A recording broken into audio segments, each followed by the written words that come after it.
My name is Kristen Haas, and I was the project engineer for ODOT on the MLK Interchange project. I'm Kirby Fontaine. I'm the project manager with Kokosing Construction. Tommy Arnold. I'm the district planning engineer for District 8, and I was the project manager. Dan Schweiger with Kokosing Construction. I was an area manager with the company and a project manager for the design side on this project. The project was a two-step low-bid design build right in the heart of Uptown Cincinnati. The overall project was $81 million, total cost of it. This was maybe one of the more complex and exciting projects I've ever had the chance to be a part of. It had a high-paced schedule, it had a high stakes, but high benefits as well. The community itself was in need of this improvement. There were a number of studies that were done that showed that having a full interchange was critical for the continued viability of all of the institutions inside of Uptown and for future growth. There's a lot of pre-work to be done, still designing it the first year of the project. In January of 13, Director Ray set a goal for the project to break ground in July of 2014. And so the District 8 bus of experts headed up to central office basically for a big brainstorming session. It's kind of like Apollo 13 style, like how do we get from here to there? We ended up settling on a two-step, low-bid design build procurement method with ATCs, or alternative technical concepts. Just one of the first, I think, in the state. There's a lot going on in the first year, and it all went pretty smooth.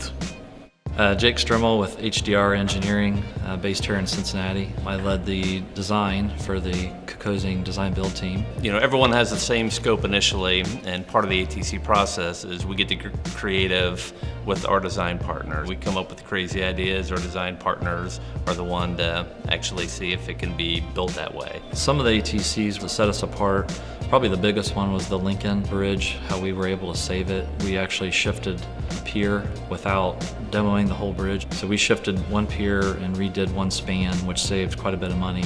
The other big one was we flip-flopped ramp C and D, which were the two southbound ramps. In the basic configuration, they were reversed, and we flipped them so that the walls could be minimized and the fill and everything was minimized. You know, on this particular project, we submitted 19 ATCs, and overall there were 5 that were incorporated in the job. So you swing and miss a lot, but you get that one great idea that gets accepted by the department. I mean, could be the difference maker in you getting that project. The partnering meeting was huge. There were a lot of high tensions in the room because the community members wanted to know how they could help on the project, how they could work on the project, how this project was going to influence their economic development. The unemployment in this area was way down, and we met with all the local unions. We got everybody that had a zip code that lived in these areas. We asked them if they weren't working or someplace they could come down and talk to us, and we tried to get all these people that lived in this area working here, and we did a good job at that. We've got quite a few of them working here. We developed open communication between both parties. We were comfortable and we trusted each other. Kirby and I talked every day. We would frequently ride around in this truck to look at problems, what could be problems. Our right-of-way people knew Kirby by first name too. Those are going to be lasting friendships. And like I said, I see him outside of work sometimes, and he tries to buy my kids candy and I don't let him. And part of the Kokosing Construction company, you know, we always try to be a vital part of the community wherever we're working. We have lots of fundraisers internally. We had food drives every year. This project here, we had an opportunity to do something a little bit bigger. There was a dead spot on one of the major intersections per design. Final scope is just graded out, seeded. It just becomes a grassy yard. The community had different ideas. The city had different ideas.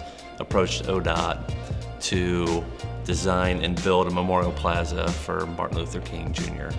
ODOT approached us with the plans. We worked together, got the price agreed upon, went out, built it for them. Now they have this future plaza area. It's a great opportunity for everyone. It's actually a nice centerpiece for the community, so it turned out really well. I was glad to be part of it. And one of the most important strengths of this project was the number of folks that were involved with bringing it to fruition. So for the first 9 to 10 months, utilities, roadway, and structures met on a weekly basis. If you had a question, our lines of communication were open. So one of the things I think people are so scared of is to approach the dispute resolution process.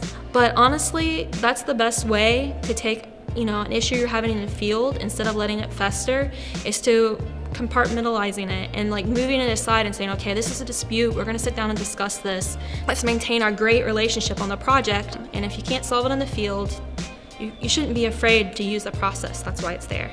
It's all about communication. A successful project is when you can trust one another. It's a huge trust factor. I think that it took a lot of teamwork to make this project work.